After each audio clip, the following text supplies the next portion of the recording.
Today, I'll be showing you guys around this E30 project. This here is a friend's car. I plan on building this one for him. We have to probably do everything apart from major tin work repair because luckily the previous owner had done all that. What we plan to do is we plan to take off these bumpers and the back ones too and rework it to look kind of like an M3. So M3 bumpers, skirts, and hopefully if we get a nice set of wheels and suspension, we'll be making it wide body fender. You know, the box flare arches which go around here. That's what we plan to do.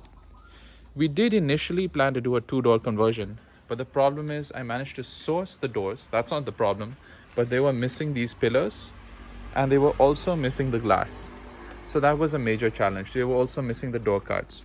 And because of the size of the parts, basically it would be you'd have to pay fines just to bring it in, and it wasn't affordable. It was just, imagine paying a fraction of the cost of the car just to get a set of doors. So what we have here is a very clean shell, apart from a few bits of rust here and there, and basically mostly complete.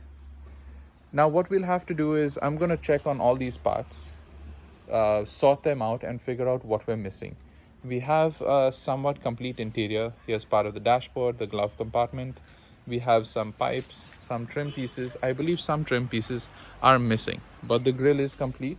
We've got the center grille, the headlight area, and we've also got the headlights and taillights which are stored inside. This car is a bit different because it's not more commonly in India you find facelifts. You basically had a stage in the production where they upgraded the car. They also switched to more, the four cylinders were all fuel injected then. They shifted to that. So you do have some changes with the body. The bumpers on this are metal. And what I'll do is I'll do a separate video where I compare my car as well as this one. The tail lights are also sleeker, slightly higher, and the bumpers are different here as well. This area is also different. So when I have both cars side by side, I could do a comparison. Also tell you guys about the different tuners for these cars. In the case of this one, what we plan to do is we plan to put something slightly more modern. Mountings are similar. You know, you can basically just bolt on parts. Apart from if I had better access to parts, drive shafts too, everything was technically bolt on. In the case of this one, what we're going to do is we're going to take an E36 suspension, shock absorbers, lower arm, the hub, everything, to convert this from 4 bolt. So currently it is 4 into 100 PCD, and we're going to be converting it into 5 into 120. That's what newer BMWs are. So we can accept better wheels. We can also put in better brakes. This currently has drum brakes in the back, and I'd like to upgrade this to disc brakes all around. So that's one of my priorities over here. Apart from that, we're going to be 3D printing a lot of parts. So we'll be 3D printing the bumpers. I'll be making it in sections. So the next videos, one of them will be about comparing the two cars and talking about the different types of builds you could do on an E30.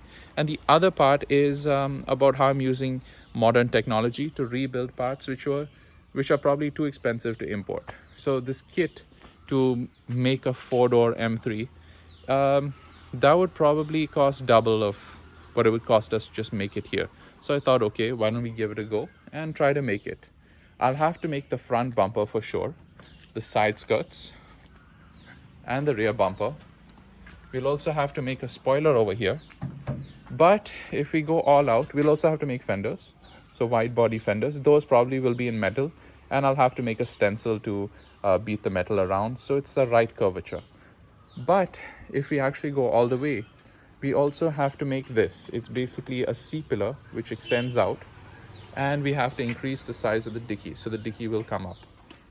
That was basically done by BMW to reduce the drag coefficient of the car. So they realized, okay, if we add these two panels, we're able to reduce the drag coefficient of the car. And they were somewhat add-ons. So the car came as a stock sedan, but the M3 had a few, basically they bolted on these panels with different arms for the dicky, and I think they glued on the back C-pillar piece. But apart from that, this car is decent, you know. It does have quite a messy interior, but it is complete. And I'm gonna still have to take out the dash. Uncracked dash, that's nice. We've got all the door cards in place, but some are somewhat incomplete. I'm gonna have to clean up the car on the inside as well. I did clean up the outside because it makes it easier to work on, definitely. Doesn't make sense keeping it dirty. But yeah. So next up, we're gonna take these parts, sort them out, and place them on the car to figure out where they fit. Here we are back with the car with the parts in place. I try to put everything in place so I know the position, and then I can look at it and figure out what's missing.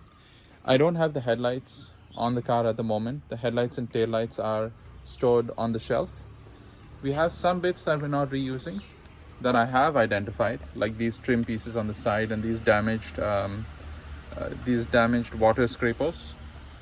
These are unidentified, so I'll have to check the numbers and figure out where they fit. But this is the major thing. This is majorly what we have to deal with. We've got the indicators. We've got the bumper. The bumper seems complete. We've got the side pieces for the bumper.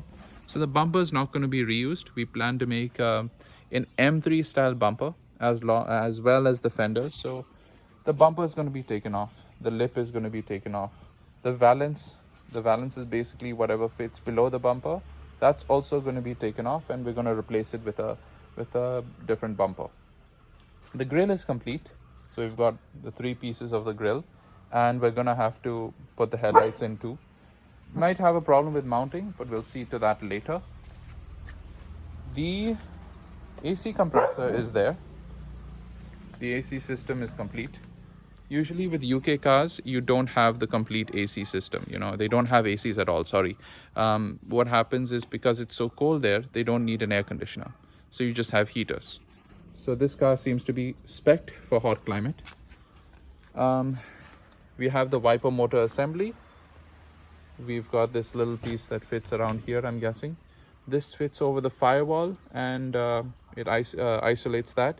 We've got some fuel pipes. 1 door grab handle. I'm guessing the rest are missing because I can't see them. Oh wait, that's Mercedes. So this isn't even from this car. We got the brake booster, and with what we have planned for this car, this won't work. On a lot of European cars, the brake booster shifts to this side, the exhaust is on that side, your steering linkage is here. So you do have to play with this with the exhaust manifold when you're swapping the engine or you're changing something on the steering rack. But the brake booster is going to be in the way of the air intake of what the engine we plan to put in here.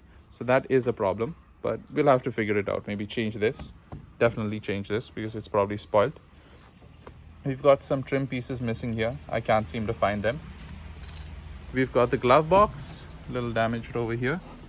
We've got this that fits over the steering column.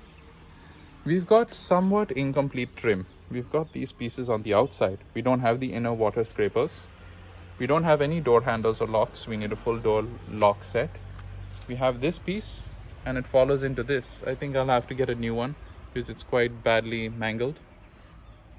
We've got these pieces on the doors, also slightly damaged, but they seem repairable. We don't have any mirrors. On this side, this piece fits over here, so this is somewhat complete. We don't have yeah, that's what having dogs around does. We don't have these pieces. No mirror. This piece is there, slightly bent. This one is missing on this side completely. The interiors seem complete. Oh, there's even a mirror. We have no handles on the inside. Nothing for the windows either. So that's all missing. Gear shifter boot not there. No radio. Oh yeah, radio's here, but no face. We don't have any handles. We have the fuel filler over here. We might have to change that. And we don't have the fuel filler cap. That's missing. The tail lights are there. No badges on the car. Yeah, I pressure washed this, so it's now clean. I might have to do a bit more repair. Can I see my hand? Looks like there's some light coming in through there. I have to see to that. So yeah, apart from that, it's a pretty solid car. It's just missing a few bits here and there. Thanks, Raja. So yeah, it is missing a few bits, but yeah, fairly complete car.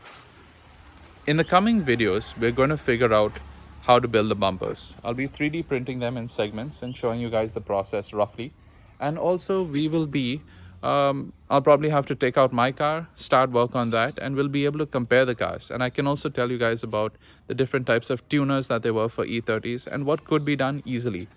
The parts mostly fit in, they're bolt on, whatever we plan to do as well. There's no real cutting or making your own engine mounts or stuff like that.